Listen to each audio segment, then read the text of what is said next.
Y bueno, pues el día de hoy vamos a hablar sobre la fanesca. Primeramente vamos a presentar a nuestros invitados. Les vamos a pedir a cada uno que se presente. Vamos a empezar por Mamita Pastora. Por favor, Mamita Pastora, haga su presentación. ¿Quién es Mamita Pastora? Yo. Buenos días, un gusto. Yo me llamo Pastora Tubulinago. Soy la chef de la Cuchara Orgánica. Humildemente para servirles a cada uno de ustedes. Muchas gracias, Mamita Pastora. Queremos también agregar que Mamita Pastora es la fundadora de la Cuchara Orgánica, autora de un libro también, que luego, no sé, al finalizar estaremos hablando también del libro, y también es una cultora, digamos, de la alimentación sostenible y saludable. Bella, vamos contigo. Preséntate, por favor. Buenos días. Sí, soy hija de Mamita Pastora, como le conocen todos. Soy la segunda hija y nosotros hemos impulsado un emprendimiento familiar que es la Cuchara de San Marcos primero, y después nos cambiamos a Cuchara Orgánica. Impulsamos a través de este emprendimiento la alimentación saludable, la alimentación ancestral, y durante ya 12 años, ¿no? Este ya es nuestro año 13. Estamos ahora en Calacalí y yo me ocupo de la administración. Soy experta en negocios de comercio justo. Hace mucho tiempo que he estado también impulsando nuevos productos, creando nuevos productos para poder tener una economía circular a través de comprar productos orgánicos, productos saludables, agroecológicos, y poder tenerlos también en nuestra tienda que está en La Cuchara, en el Centro Cultural, y a través de la elaboración de productos con identidad y saludables. Muchas gracias, Bella. Vamos con Diego. Diego, les contaba a las compañeras, es arquitecto, pero hay mucho más que es Diego. Cuéntanos, Diego, ¿quién eres?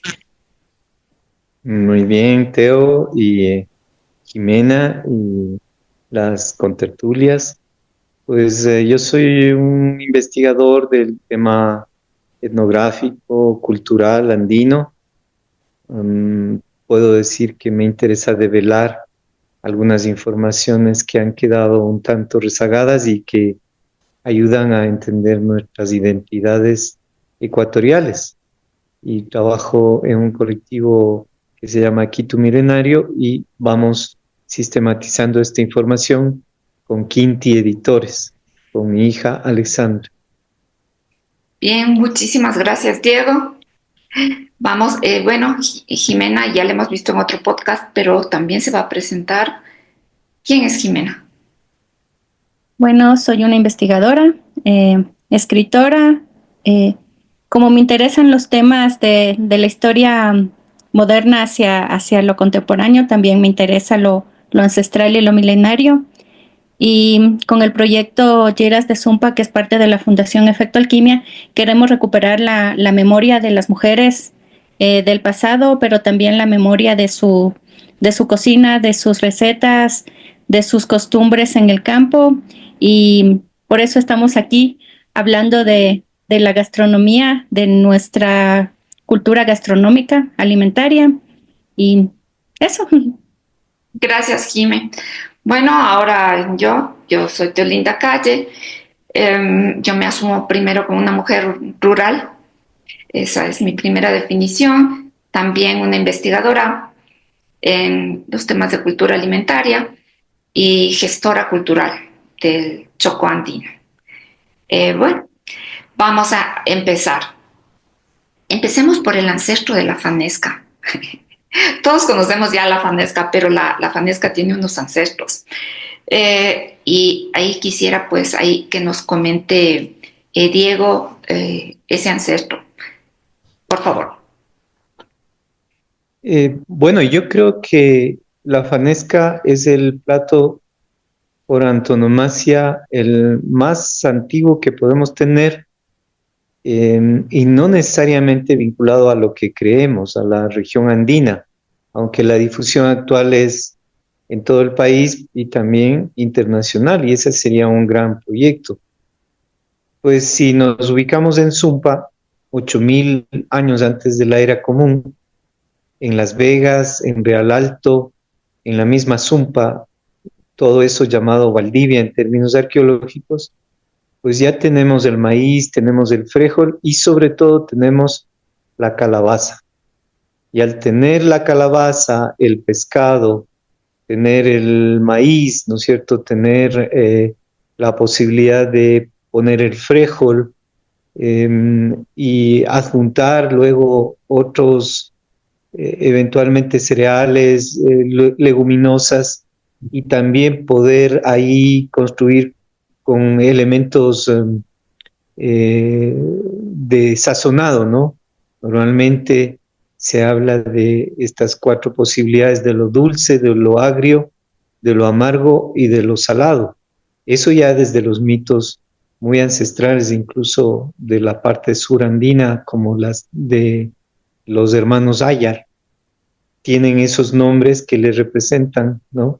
Lo amargo, lo dulce, lo salado y lo picante, Entonces, al tener esos elementos y tener una base de zapallo y de sambo y tener calabaza prácticamente y tener mates y tener luego ya el maíz y el frijol, pues estamos hablando de la posibilidad de armar con el pescado una primera fanesca, por llamarle así, aunque luego ya la parte posterior, cuando van estos productos difundiéndose, yo creo que inicialmente vinieron de la Amazonía, el maíz, tanto como el frijol de la alta Amazonía lojana, son originarios aparentemente de esa zona y fueron a Sumpa a través de los contactos transregionales. El pescado, el sambo, el zapallo estaban ya y se sabe muy bien en la costa hasta la región tumbesina. Entonces, al ir construyendo eso en la región andina, yo creo que se fueron asumiendo más cereales, leguminosas y también fue con el tiempo pues poniéndose tubérculos, ¿no? Y generando pues lo que luego se llama la uchucuta, que también estaría muy vinculado a una previa fanesca, hasta que ya llegaría digamos, la colonia y en la colonia pues siguen aumentando algunos otros productos, ¿no? Y pues la historia es larga, pero para mí hay que situarse en Sumpa, en Bolivia, para entender la base primordial del sambo, el zapallo, del tener una cerámica, pues un recipiente, del tener pescado, del tener frijol y el tener maíz. Y el resto pues ya es toda la superposición cultural que hace a este plato una representación de nuestra larga identidad ecuatorial. Es decir, Diego, estaríamos hablando de una comida quizá no ritual de principio o siempre podría haber sido esta comida una comida ritual.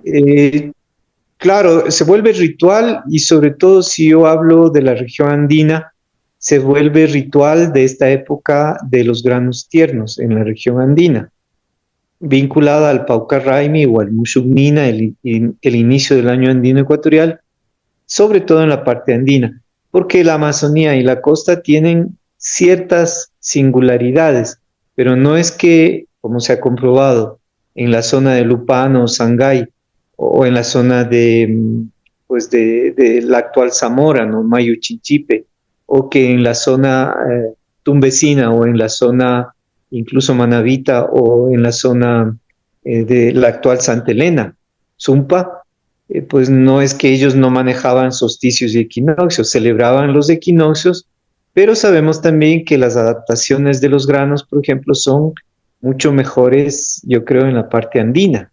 No son las mismas variedades de granos del maíz, supongamos.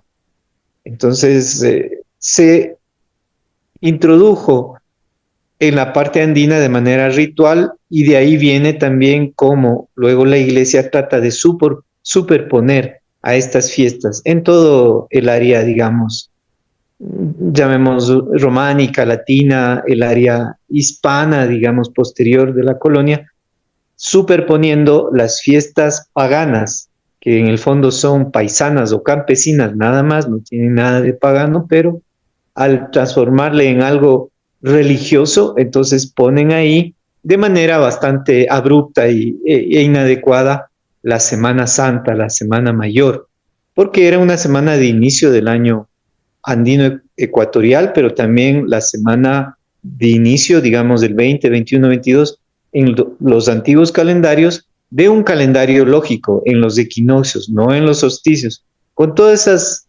arbitrariedades que va haciendo luego la iglesia, va haciendo mezcolanzas, pues va poniendo la Navidad sobre el solsticio de diciembre, va poniendo a la Virgen María sobre el equinoccio de septiembre, va poniendo a San Juan, San Pedro, San Pablo sobre el solsticio de junio. Y en este caso, la Semana Santa, en donde de manera bastante, digamos,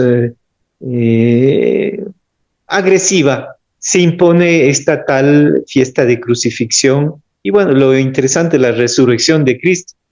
Entonces es una etapa de equinoccio suplantada por esta perspectiva. Entonces, sí, la comida estaba muy vinculada, sobre todo en los Andes, a los granos tiernos, ya que habría que verla si son perennes o no los otros granos durante el año. Entonces, estos granos tiernos, estas flores también que permiten pues establecer un tiempo de primavera o de remanso frente a las aguas de marzo y las de abril. Entonces, sí es ritual, de hecho es ritual, sigue siendo ritual, sobre todo porque la colonia y la religión lo integró a esta Semana Mayor, que en el sentido original es la semana de inicio de cualquier calendario que se precie como tal, no de cualquier, digamos, imposición que luego se pierde el origen en cuanto a su significado y ritualidad. Gracias, Diego. Muy, muy interesante, muy enriquecedor todo lo que nos cuentas. Quisiera preguntarle a Mamita Pastora en cuanto a su relación con la fanesca, sus recuerdos más antiguos. Quiero preguntarle si estaban asociados, supongo que de hecho sí, la fanesca como tal, a la religión, a la Semana Santa, pero quiero preguntarle también si es que usted en su experiencia tiene una preparación similar a la fanesca y que no necesariamente se llame fanesca. Bueno, yo recuerdo, desde que tengo uso de razón, cómo se hacía la fanesca, pero anteriormente no se llamaba fanesca, sino la uchucuta, como dice el señor, que eso se hacía con harina de maíz, el frijol, el choclo cocinado con una cebolla, o sea, sazonado bien, y había una hierbita especial que se ponía en la uchucuta, que se llama censo o ascenso, algo así. Yeah. Tiene una fragancia bien rica esta hierbita, pero que se da, pero no sé, no es así común que crezca en lugares así. Creo que en las montañitas así arriba, donde casi nadie llega. Por por eso es que es difícil encontrar esa hierbita. Entonces, luego ya, después de eso sí, como ya se tuvo la leche, que el maní, las cosas ya con muchos más granos tiernos, se hacía la fanesca ya con maní, con leche, con queso. Pero lo que más bonito y lo que más recuerdo de todo eso es que había familias que, por ejemplo, tenían un poquito más de, ¿cómo se dice?, de dinero. Entonces hacían bastante fanesca, molo, el arroz de leche, y entonces pedían cuando ya estaba la fanesca, pedían a los vecinos que no tenían como para hacer fanesca, que eran pobres, a las familias que conocían, y les pedían ollitas, que traigan ollitas para repartir la fanesca. Eso era la más bonita, porque se daba a todos y se veía el contento que tenían, la alegría de comer una fanesca, que no podían hacer porque no tenían. Y eso era lo que a mí más me gustaba de hacer la fanesca, que llegue la Semana Santa y todo lo que era, que ahora ya no se ve, pero cuando yo recuerdo eso, desde el Domingo de Ramos era ¿cómo le digo? Pero era que se guardaba silencio, nada de músicas, hasta las cantinas creo que se cerraban. Wow. No había música, no había gritos, era todo silencio. Lunes Santo, domingo de martes Santo, toda la semana era el día santo. Y peor perdón, el Viernes Santo no se hacía nada porque el jueves se cocinaba la fanesca. El jueves se hacía la fanesca, se hacía todo, y el viernes no se hacía nada, solo se comía calentándose, cabe decir, la fanesca, porque el viernes era de un silencio, ¿cómo se dice eso? Que todo recogimiento total, no había nada de bulla, no había gritos, no había todo, hasta las personas así mayores, todos estaban vestidos de negro por el duelo, por la muerte de Jesús. O sea, era bien bonito, que a uno le daba, claro, esa alegría, no se conocía bien cómo era en verdad la muerte de Cristo, la crucifixión, todo eso. No, o sea, no nos enseñaban eso en catecismo, ni siquiera en el catecismo nos enseñaban. Entonces no sabíamos, pero ver con ese respeto que antes había, era bonito. Y luego el Viernes Santo, los cucuruchos y todas esas cosas. Toda la noche, porque amanecía la iglesia abierta, se iba a hacer, ¿cómo se llamaba esto? Bueno, como en un velorio. ¿Ya? Que el cuerpo de Cristo, después que bajaban de la cruz, le dejaban ahí para que toda la gente vaya y esté ahí, ¿no? Rezando y todo eso. Y esa toda la noche. Y eso era lo más bonito, no sé, como uno se sentía, ese amor, ese recogimiento, esa cosa. Que aunque no le enseñaban, como digo, no le enseñaban las cosas, lo que significaba, lo que era, todo. Se seguía los consejos del sacerdote, todo eso. Mamita Pastora, ¿y dónde ocurría todo esto? Estamos hablando de su infancia. ¿Dónde fue su infancia? Yo soy de Cayambe. De Cayambe. Todas estas cosas yo veía en Cayambe, allá. Y ya después, cuando ya vine acá a Quito también, pero ya no tanto como era por allá. Ya no, pero acá sí también había, porque yo vivía con unas personas muy religiosas, entonces ellos siempre estaban en eso, siempre en hacer, como le digo, la fanesca para repartir a las personas que no tenían, en cocinar siempre todo el día jueves para no hacer nada el viernes, que bueno, decían un montón de cosas, que no hay que rajar leña, porque todo se cocinaba en leña. Claro. Entonces, ajá, que no había que rajar leña, que no había que bañarse, que no había... Bueno, eso. Porque si no, uno se convertía en pescado. Sí. Esa era la leyenda. Mamita Pastora, pero usted nos cuenta que conocía la uchucuta. Usted comía la uchucuta. ¿Y en qué momento recuerda que la uchucuta se convirtió en fanesca o quién le trajo la fanesca a su vida? Lo que decían es que como ya vinieron, que vino los españoles y que ellos nos trajeron, nos hicieron, como se dice, como mejorar la fanesca, porque era solo una coladita con granos. Pero ahí no se llamaba fanesca, se llamaba uchucuta. Era la uchucuta.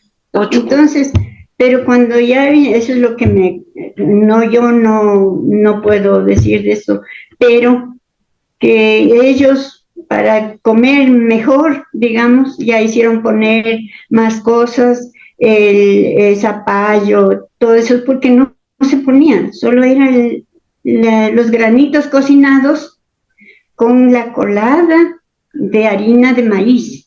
Pero quisiera saber si es que la uchucuta se consumía como ritual, como en Semana Santa, o sí. Era una... Sí, ¿también? Sí, se comía la uchucuta como comer la fanesca o como se come ahora la fanesca. De acuerdo. Ime, ¿qué deseas preguntar? Está muy interesante todo lo que nos están contando. Sí, estos granos que se utilizaban para la fanesca, los xucuta, obviamente están los granos andinos o los granos equinocciales, los productos locales de nuestra tierra, pero ¿cuáles serían, no sé, Diego, tal vez los traídos desde otra parte? Porque el pescado es el bacalao para la preparación actual de la fanesca, pero no sé, en la costa. Yo he mirado también una variante del plato que ponían cuy en algún libro, que en la parte andina, en vez de utilizar el bacalao o el pescado, le ponían cuy. Y también actualmente algunas personas ponen camarones a la fanesca. Entonces, esta adaptación local, pero ¿qué es de fuera? ¿Qué nos han traído las culturas que han venido a asentarse en nuestro territorio? El micrófono. Ya, ahora es un gran plato de simbiosis cultural, ¿no? Porque ya decía Mamá Teresa, perdón. Pastora. Mamá Pastora, decía el tema de la leche. Nosotros no teníamos ganado vacuno, ni tampoco caprino, ¿no?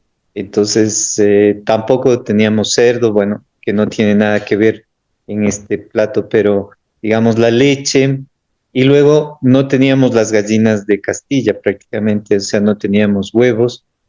Teníamos alguna variedad de plátano, pero no estrictamente, que yo sepa, el maqueño que se pone. Luego se hacen estas bolitas de harina. Teníamos harina de maíz, pero no teníamos harina de trigo, porque no teníamos, el trigo es egipcio, luego sube a Europa y baja. Entonces se va convirtiendo en un gran palincesto, ¿no? De capas históricas, culturales.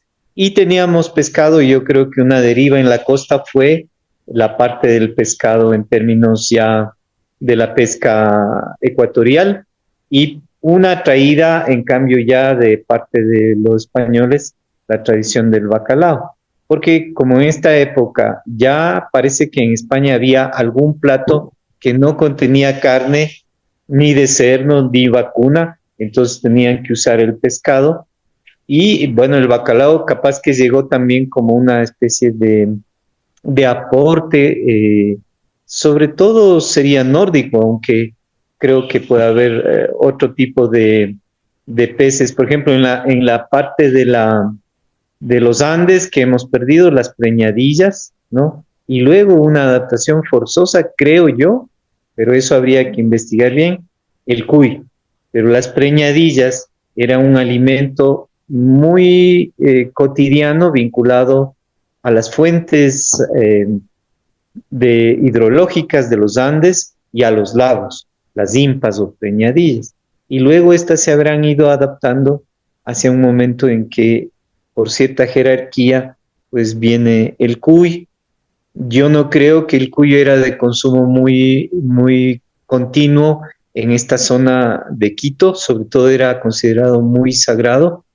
Alguna vez un amigo que lastimosamente ya se fue, que se llamaba Santiago Cruz, que era compañero del colegio y luego pues un chef conocido de algún modo, decía que los quitus no manejaban el cuy de manera cotidiana, sino que fueron los cusqueños los que trajeron esa alimentación de manera más sostenida, en tanto que en las zonas de Quito, en las zonas andinas, Imbabura, Cayambe, Cochasquí, Quito, hasta la zona Panzaleo, o sea, Cotopaxi, Tungurahua, lo que más se manejaban eran cochas, grandes cochas, y en las cochas alguna variedad de crustáceos andinos y en las quebradas también, y en los poggios y en las fuentes de agua también, en las cascadas, las impas. Entonces, eso pienso yo, que era la alimentación inicial vinculada a esa Uchucuta, y posteriormente ya llegó el tema de la competencia con algo que no fuera carne de cerdo o carne vacuna, que fueron traídas por los españoles, y que pudiera ser el cuy, pero quizás dejando de lado y además perdiendo ya por todas las afectaciones a las fuentes hídricas, la preñadilla como un pececito, como una sardinita, por llamarle así, integrada a esa colada de cereales, ¿no? La lenteja viene del área árabe, ¿no? Y la vienen trayendo los judíos sefarditas y los moros que vienen, aunque son llamados españoles, pero fueron los primeros en llegar, digamos, con los castellanos que dirigían estas expediciones. Y si viéramos en un listado todo lo que se sigue aumentando y lo que es, digamos, lo correctamente apropiado, coherente para este plato, que alguna vez mi mamá decía que le llamaban la juanesca a los españoles, pero juanesca más estaría vinculado a las fiestas de San Juan. Pero si era juanesca y se transformó en fanesca, pues imagínense cuánta historia hay por seguir develando a esto, pero sobre todo encontrar en la actual simbiosis lo importante, no necesariamente en lo ancestral, no es estrictamente, pero en lo que hoy hacen las personas y sobre todo lo que puede perderse, lo que podría perderse es lo que hay que conservar. Listo, ya, ahora sí. Sí, bueno, también un poquito aportar, bueno, yo no es que he vivido tanto tiempo, pero con la experiencia de mi mami y también con la experiencia de vivir con mi abuela paterna, ella nos daba uchucuta, era una colada de maíz con granitos en esta temporada, porque ella siempre tuvo su chacra, que nos enseñaba ahí las plantas, cómo se siembra todo, y hacía con tripita de cuy. Y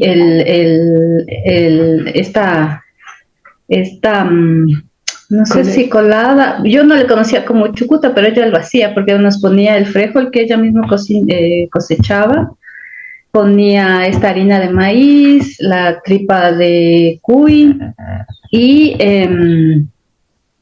nos daba también con choclo, también el tierno.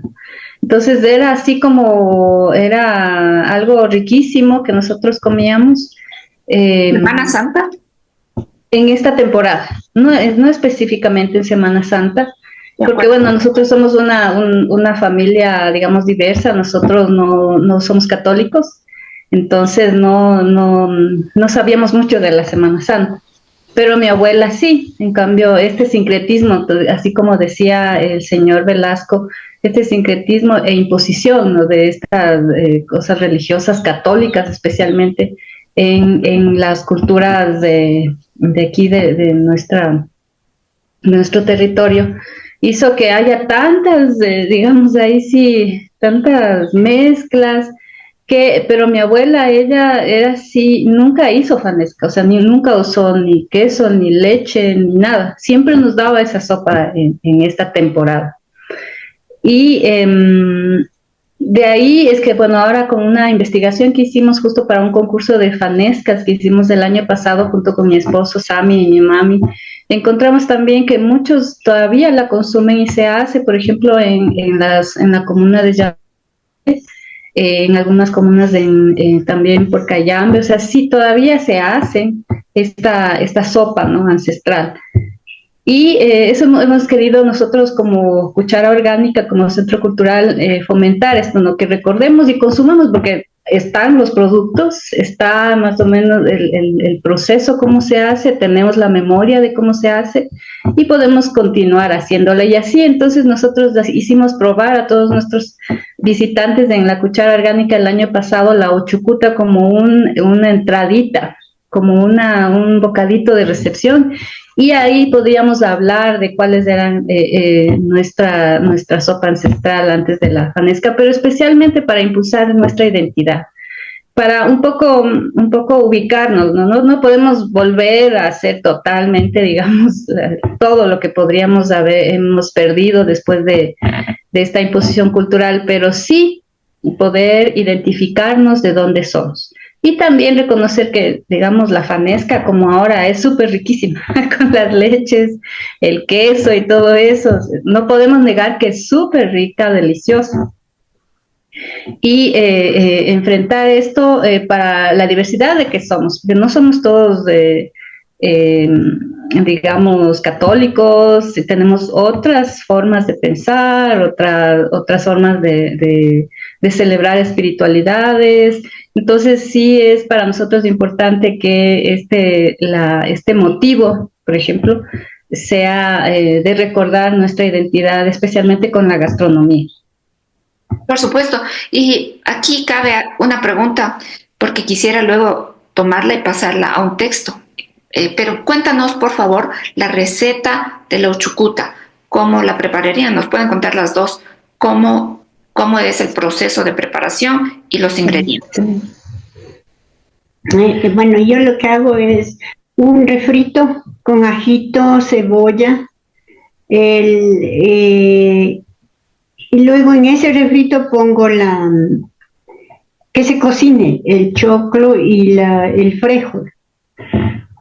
Y también, entonces ahí en ese, como se dice, en ese caldito que está, ahí le pongo mezclando la harina de maíz, en agua fría le pongo ahí y que se cocine. Al cocinarse, ya cuando está cocinado, si es que gusta, le pongo un poco de maní licuado, queda mejor, queda más rico. Y si no, pues así nomás. Y ahí le pongo esta hierbita que le digo, picadita como ahora se pone en la fanesca que se hace, ahora se pone el perejil, pero en esa receta se le pone el censo sería, yo siempre me olvido de él. Entonces, eso le pone picadito finito, ya como para sacar. Y eso es riquísimo. Cuando dimos ahí en la uchucuta, a los amigos ahí el otro año, nos dejaron con las pruebas de probar la fanesca, solo nos pedían la uchucuta, y nada. Ahí lo que, digamos, falta es el uchu, que es el picante. Mi mami no puede comer ahora ají, por temas de que tiene unas alergias, entonces por eso le hace así, pero de ahí normalmente es con el ají, o sea, el ají en agüita, un poco endulzado y poner ahí. El ají es lo principal porque es como nuestro condimento, entonces el ají es importantísimo al final cuando ya va a comer la sopita, así como ponen en la fanesca el ají, los pedacitos para decorar, pero en esta sopa tiene que estar, digamos, más concentradito, porque así es la uchucuta, la uchu de picante, ¿no? De ají. Entonces el ají no va como una salsa aparte, sino como parte del plato. Del plato, ajá. Wow.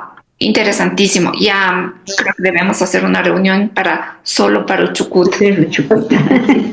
Para Cerro Chucuta. Sí. Para preparar. Jime, te doy el paso. Sí, a mí me llama la atención esto de que ponen maní. Yo cocino, pero la fanesca no. Eso es la receta de mis abuelas. Pero a ellas nunca les he visto poner maní en ninguno de los platos que mencionamos. Utilizan la pepa de sambo, la pepa de zapallo. Entonces, este uso del maní y la pérdida del uso de la pepa de zapallo o de la calabaza que yo pienso que sería como el ingrediente original, también me llama la atención. No solo estamos imponiendo ingredientes o agregando ingredientes de otras culturas, sino que estamos excluyendo ingredientes que podrían haber sido los originales, ¿no? O estas modificaciones, estas transformaciones del plato son interesantes. Les hemos preguntado a nuestras invitadas cómo eran sus recuerdos acerca de la fanesca, pero no le hemos preguntado a Diego específicamente cuáles son sus recuerdos acerca de la fanesca, con qué estaba vinculado o qué es lo que le decían a él sus padres o sus abuelos de este plato.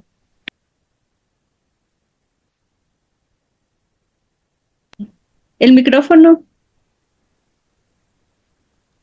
Muy buena pregunta, sí. Yo creo que por mi origen, que es por un lado paterno, es de Chimborazo, no tengo alguna tradición conocida, pero por mi origen materno, que es de Imbabura, bastante. Entonces quizás la tradición viene desde la zona Imbaya, una fanesca, pues sí, muy rica, ya con estos ingredientes, nunca con maní, aunque el maní hay que recordar que es andino, pero no tanto nuestro exactamente ecuatorial, sino sobre todo de la parte sureña, ¿no? Es importante señalar que el maní es visto como un producto pues maravilloso en Chavín de Huántar, en la zona peruana, pues el altiplano, cercana al altiplano boliviano. Entonces el maní está en estas esculturas de Chavín de Huántar como un producto magnífico. Entonces, que se ponga el maní, de todos modos, no es en sí mismo algo importado. Pero, como tú dices, más en el caso nuestro de Imbabura sería pepas de sambo, de zapallo. Pero básicamente yo creo que la macrobiótica que me gustaba a mí, que me gusta hasta ahora, es el chocho con el tostado, ¿no? En este caso sería, aparte del maíz, granos tiernos, poner el chocho. Y el chocho es muy, muy ecuatorial, muy equinoccial, aunque esto se va a toda la región andina. Mi abuela hacía, ella venía de la zona de Quichinche, entonces cerca de San Pablo, entonces hacía esa fanesca tan rica, pero ya bajo una perspectiva católica. En general, mis padres y sobre todo mi madre y mi abuela eran católicas, entonces era parte de esta perspectiva de la Semana Santa, de obviamente apagar los ruidos, pero eso nos viene, lo dice Juan de Velasco, y tú sabes muy bien que la fiesta del Mushugnina, ya esa fiesta tenía ayuno y 3 días de silencio, e incluso se apagaban las luces. Entonces, ¿cómo se generó esa simbiosis entre el Mushugnina, Pauca Raimi, andino, y con esta superposición desplazada, obviamente, incluso para generar alguna confusión? Ahora incluso está desplazada por otros motivos que no son ni religiosos, sino más bien sociales, políticos, ¿no? Esta vez vamos a tener una Semana Santa bastante desplazada de lo que ya ocurrió la semana pasada. pero para mí era una oportunidad de que vinieran mis primos, que vinieran mis tíos del lado materno, ¿no? Y que pudiéramos entonces, en base a eso, incluso hacer una olla grande desde la época de mi abuela y luego de mi mamá, que se repartía eh, con los familiares, eventualmente con alguna persona del barrio, porque inicialmente cuando vivíamos en la calle Ambato, una calle popular, un zaguán donde es un conjunto de familias repartidas alrededor de un patio central, ¿no? Pero ya luego fuimos a un barrio en la zona, Las Casas, la zona de la isla, entonces ya son barrios mucho más con personas más cerradas hacia su vivienda, pero se conserva o se conservaba lo familiar hasta esa época, entonces los primos, los tíos podían ir llevando esto, eventualmente personas que trabajaban en la casa. Entonces, sí hay ese concepto de repartir, y ese concepto de repartir es muy andino, empezando por repartir el fuego, armar el fuego nuevo y mandar tizones, mandar pedazos de ese fuego nuevo a las comunidades, a las familias, para que los tengan prendidos durante el año. Entonces, ahí vemos qué interesante sería si dice Teo que piensan hacer un libro, qué interesante ir recuperando todos estos elementos. Juan de Velasco describe muy bien cómo era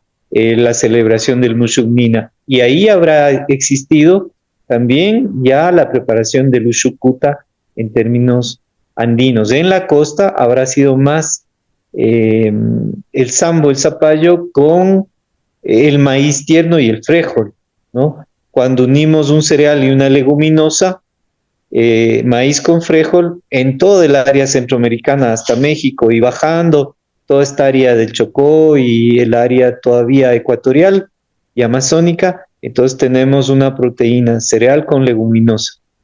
Y si a eso le adjuntamos una proteína animal, pero no la estrictamente de un mamífero, yo pienso aquí habrá sido mucho vinculada, y sobre todo en la zona de Imbabura de mis abuelos maternos, la impa, ¿no? De ahí viene Imbacocha, Imbabura. Entonces fue tan importante ese animalito, esa preñadilla que hemos perdido y que luego se sustituyó con la llegada de los cusqueños más por el tema del mamífero del conejillo de Indias, del cuy. Pero inicialmente creo que no fue así. Ahora vemos cómo en Cayambe, más importante que el equinoccio Mushumnina, sería las fiestas de San Juan, San Pedro y San Pablo, por la influencia cusqueña del Inti Raymi, ¿no?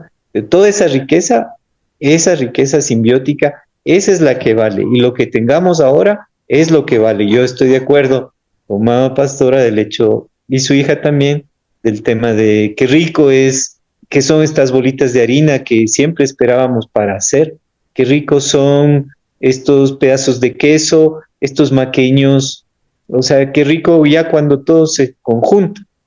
Y pienso que así tenemos que vernos nosotros, como una simbiosis cultural. Y la fanesca puede ser el gran plato emblemático de esta diversidad andina, amazónica, litoral ecuatorial. Gracias, Diego. Aquí me surge una pregunta. No he escuchado hablar sobre la quinoa. La quinoa no pinta ningún papel en la Uchucuta o en la fanesca.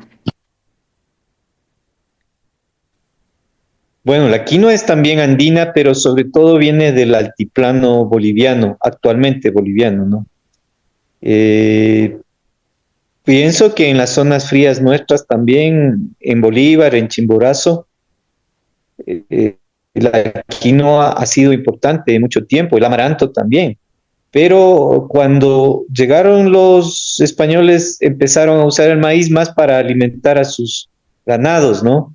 Y no tanto para alimentarse ellos, que eran eminentemente omnívoros y vivían comiendo carne, de eso es lo que habían aprendido en Europa. Entonces aquí eran macrobióticos. Eh, Desaparecieron por los cultos que había a la quinoa y que habían al amaranto, quemaron grandes extensiones y quitaron alimento tanto a comunidades cuanto a animales endémicos, ¿no? Las llamas, las vicuñas, sí, los camélidos. Y bueno, habrán desaparecido tanto animal también ya de las partes altas del atu andino, el zorrito, el puma, tantas malestares lograron con sus cambios alimenticios también traducidos en el cambio del manejo de los terrenos y de la verticalidad, porque lo nuestro es tener un maíz de altura y tener un maíz de la Amazonía y tener un maíz de de la costa, y así tener un frijol que nos venía desde la zona de los paltas, tener un palta, ¿no? Porque no sé si alguien consume también con aguacate, que es el palta. Solo quedó eso en Perú y en Chile ese nombre, y en cambio hacia arriba se fue este palta y se transformó en el aguacate. Entonces, pues yo creo que el aguacate incluso podría integrarse, la quinoa podría integrarse. El hecho es de que luego se puso una falsa intención, que fueron 12 apóstoles, que por eso se ponen 12 granos, pero se confunden cereales con leguminosas. Y en todo caso, si habían 12, eso siempre constituye el tema de lo solar, ¿no? Si fueran 13, serían un alimento más lunar. Y la quinoa es más lunar, en tanto que la misma fanesca, yo diría, o la usucuta, es más solar. Pues eso también habría que diferenciar. Alimentación solar con alimentación lunar. La quinoa sería más a ese lado. Incluso creo el maní. Pero luego se funde lo sol y lunar. Y pues ya para ir haciendo, digamos, interpretaciones cada vez más elaboradas, podríamos ir consultando temas históricos, etnográficos, pero lo más importante es comer la fanesca. Eso es lo más importante. Bella y, gracias Diego, Bella y mamita pastora, ustedes con respecto a la quinoa, ¿cómo, cómo le ven la participación dentro de esta comida? ¿Alguna vez han incluido quinoa o han visto o han escuchado que se ha incluido quinoa en la uchucuta o en la fanesca? No, nunca he visto que se ponga. Se pone un montón de otras cosas, pero no, la quinoa nunca he oído, ni nadie me ha contado, ni me han dicho que se puede poner quinoa. No sé cómo quede también. Claro, No sé, debe quedar rico, no sé, pero no. ya, bien. Bella, ¿tú? ¿Tampoco? No, no, yo creo que no. Bueno, nosotros hacemos la fanesca con esta leche de maní, es un licuado de maní que se hace. Entonces creo que también también esta combinación de alimentos, no sé si es tan buena, o sea, con la quinoa y el maní, los granos, creo que ya es suficiente. Claro. De acuerdo. Jime, ¿tienes preguntas u observaciones en esta parte de la entrevista? Sí, Diego mencionó algo muy importante, y es que para rastrear esta historia y estas cambios, adaptaciones, sí se debe recurrir a estos libros, crónicas. Diego mencionó al padre Juan de Velasco que recogió algunas de las festividades y de los productos que se daban en las diferentes regiones. Sin embargo, existen otros cronistas más antiguos que se podría estudiar, ¿no? No como para no disfrutar de la fanesca actual, sino para conocer el origen, las modificaciones, estas adaptaciones que tanto nos llaman la atención. Y algo que me parece importante es esto de que la fanesca en sí, como la conocemos ahora, es un plato. Yo no he visto que se prepare en otras partes de la América Andina o región o en estas regiones aledañas a la nuestra.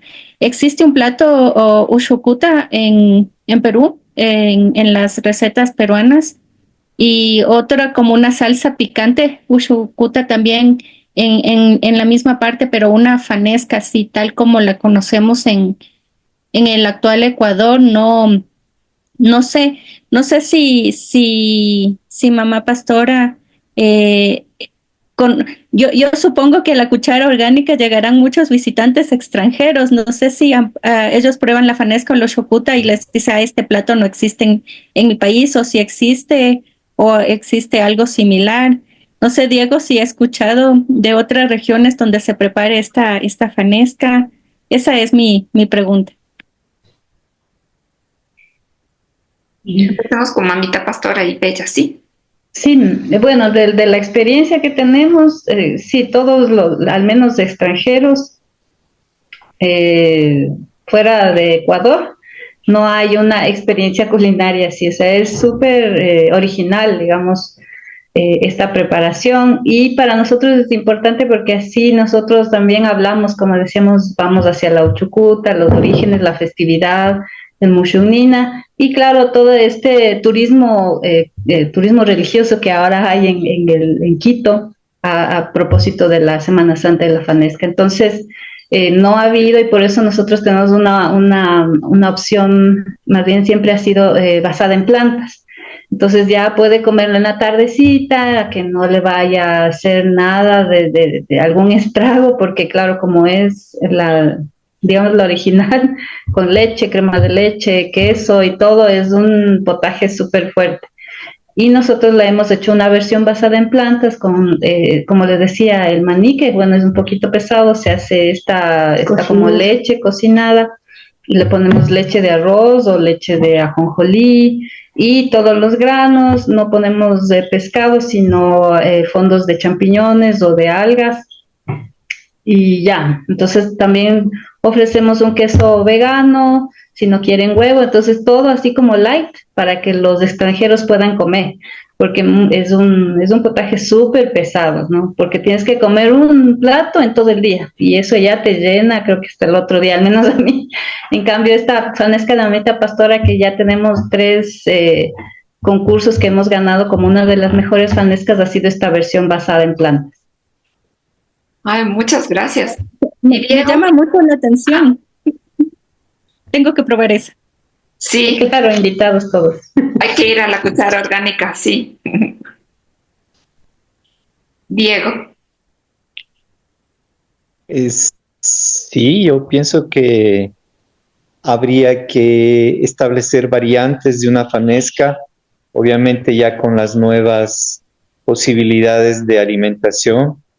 Creo que hemos rebasado ya una etapa omnívora a rajatabla, donde la gente decía que definitivamente hay que comer proteína animal, de mamíferos, etcétera. Lo que me gusta de la fanesca es esta posibilidad macrobiótica, donde están como base la proteína, pero piscícola, o eventualmente puede ser, no me refiero a la fanesca, pero en lo macrobiótico, las algas, ¿no? Los champiñones y una proteína piscícola con cereal y leguminosa. Y esa base, tanto para los asiáticos, que sería el arroz con la soya, o para nosotros el maíz con el frijol, ¿no? Más una proteína ligera, que sería la de pescado, pues nos ayudaría a tener una alimentación sana, relativamente genérica para mucha gente. En algunos casos, yo incluso ahora siento ya una intolerancia a la lactosa. Entonces la leche, si es la base, la leche, pues puede generar problemas, pero puede haber una leche de maní, leche de soya. Yo no soy experto en eso, pero ideal sería que este problema de la lactosa para muchas personas no fuera tan fuerte. Por lo tanto, el queso, pero bueno, me parece que el queso de cabra es incluso mucho más sano, se cuenta que el queso hecho de leche de vaca, ¿no? Las variantes serían muchas y se podrían ir adaptando a una manera de comer y de pensar lo que es la comida sana actualmente. Eso se presta mucho para eso, esta fanesca. Hay una variante que yo escuchaba a mi mamá, porque bueno, ella era más bien católica y decía que recibió un curso, no sé si la pista es Julio Pasos, que tiene hipótesis respecto a de que la fanesca es una juanesca que hacían en España en esta temporada de Semana Santa. Habría que verificar eso en su obra, ¿no? Incluso haciendo una entrevista con él. Y bueno, como ella tendía a esa interpretación, le había gustado y alguna vez tuvo un curso, entonces dijo, es la juanesca que se adaptó como fanesca, pero eso nos vino de España. Pero yo creo que cuando llegaron los llamados españoles, pues estos venían muchos del sur, unos pocos eran castellanos administradores y entonces eran judíos y sefarditas y eran moros, ¿no? Entonces habría que ver qué comían ellos y qué traían como alimentación, pero cuando llegaron en la primera etapa, pues tenían que incluso, si fuera el caso, aunque esto sea agresivo decirlo, comerse hasta sus propios caballos en circunstancias de que se habían adecuado a la ingesta de carne y de cerdo algunos. Había que ver la relación entre moros y judíos, si es que esto también es adecuado, la ingesta del cerdo, y entonces la alimentación indígena era vista como, yo todavía escuché en mi niñez, eso comen los indios, ¿no? Es una alimentación de los indios. Entonces, lo otro es comer carne, pero han variado los tiempos, por suerte, y entonces nuestra alimentación se va haciendo más orgánica, más alimentación molecular, etcétera, por el tema de las combinaciones, que sí resulta pesado, y entonces ahora hay conceptos de gastronomía esta molecular, donde se debe mezclar adecuadamente proteína animal, los hidratos de carbono y las partes vegetales, y entonces, quién sabe, ahí puede salir una fanesca mucho más sana, pero de hecho que sigue siendo rica, y eso es lo importante. Bueno, muchas gracias, Diego. Ya para ir terminando, quisiera hacerle una última pregunta a Bella y a Mamita Pastora. ¿Cuál sería ¿tienen ustedes un calendario de comidas que va de acuerdo con los raimis? Tal vez, si es que lo tienen, pueden comentarnos un poquito al respecto. Sí, más que todo nos guiamos mucho, nosotros preparamos nuestros platos, nuestros almuerzos, platos especiales en base a los productos de temporada específicamente.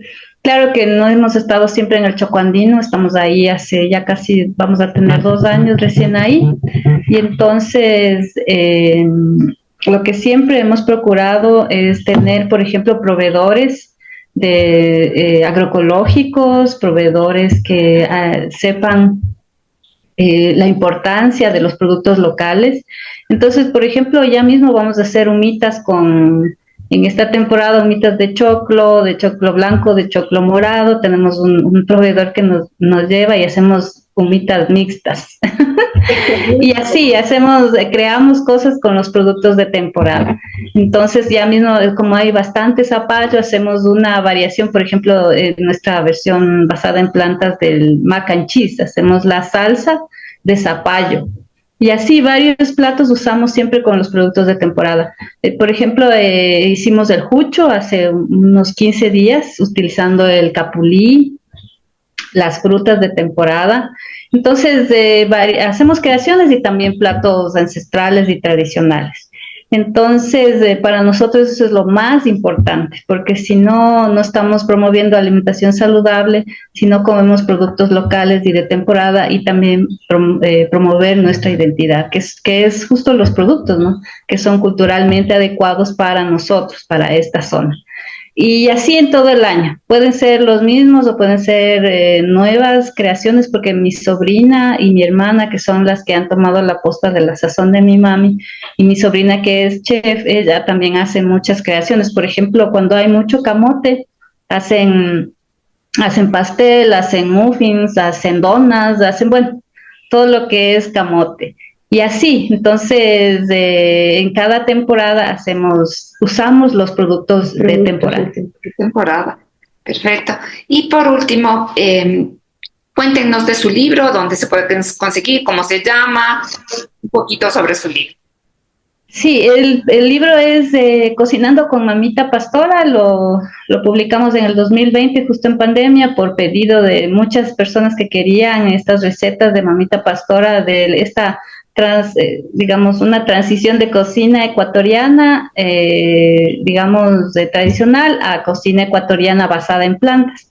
Y por eso es que tenemos en este libro, hay más de 70 recetas de Mamita Pastora, de chicharrón, fritada, seco de no chivo, caldo de no pata.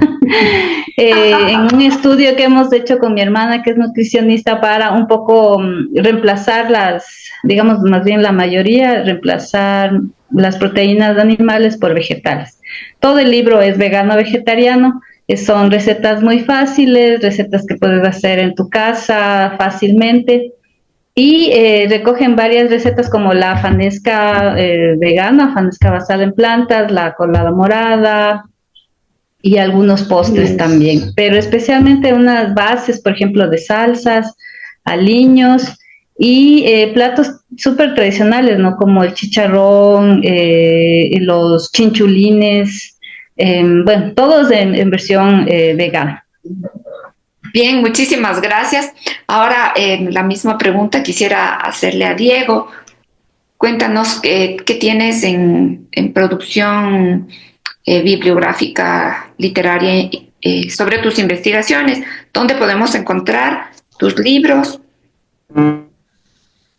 Bueno, la base aquí sería, como decían nuestras contertulias, la parte calendario agrícola para tener en la dieta los productos de la temporada frescos, sanos y en esta rueda, digamos, anual, ¿no? Tanto solar, también podría ser en otro estilo la lunar, porque hay alimentos vinculados a lo solar y a lo lunar.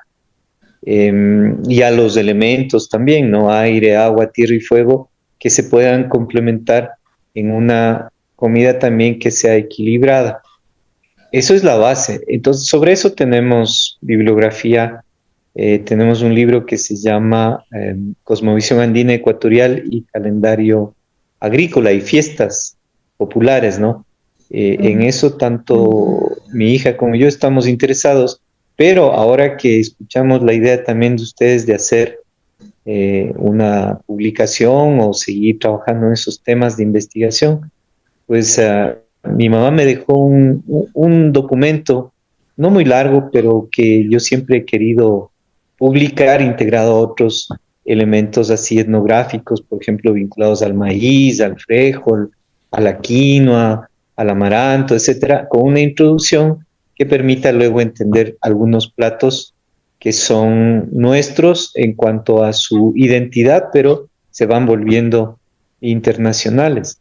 Entonces, sí pretendemos en algún momento, y si fuera el caso, hay que hacer una alianza estratégica con ustedes para poder editar este documento con varios autores, varias investigaciones, ya tenemos algunas pistas para ir construyendo esa identidad alimentaria nuestra y sana, sobre todo ahora que al venir mucho extranjero para hacer turismo, muchos ya vienen con otras ideas diferentes a cómo vinieron hace 500 años los europeos, ¿no? Entonces, eso puede dar pautas tanto para la academia como para la gente y para la cotidianidad. Es nuestra obligación seguir haciendo este tipo de elementos y también apoyando a los proyectos de emprendimiento como la Cuchara Orgánica, apoyando también su proyecto editorial que no conocía, pero yo estoy ya interesado desde ya en adquirir y seguir en esto, porque esto es lo que nos proyecta hacia el futuro, una vida comunitaria otra vez, una vida de familia, de ir compartiendo también la alimentación como base, y pues eso es lo básico. Lo otro, pues, estamos sujetos a vaivenes a veces políticos, a modas, ¿no? Y a estas cadenas transnacionales de comida rápida que pues, son las que han invadido todo, pero hay mucha gente, una gran masa crítica a esta visión, una masa alternativa, que puede ser entonces la demanda que nos interesa a nosotros para proyectar todas estas cuestiones que hemos hablado hoy. y felicitándoles por el tema, felicitando a la Cuchara Orgánica también y avanzando en esa línea. Yo creo que la base es la alimentación para estar sano y para curarse también. Muchas gracias. Le doy la palabra a Jimé para que cierre ya nuestro programa de hoy. Bella nos quiere decir algo. Sí, ahorita que nos dice, bueno, también estamos por hacer un lanzamiento de un cómic gastronómico tradicional que acabó de hacer mi sobrina en su tesis para graduarse, y está justo la fanesca, la colada morada, hay una leyenda de la yauma, y también está cómo preparar chicha de jora y el cuy asado, pero todo en un cómic. Entonces de eso ya vamos a invitarles a todos, va a ser para mayo este lanzamiento. Felicitaciones. Gracias, sí.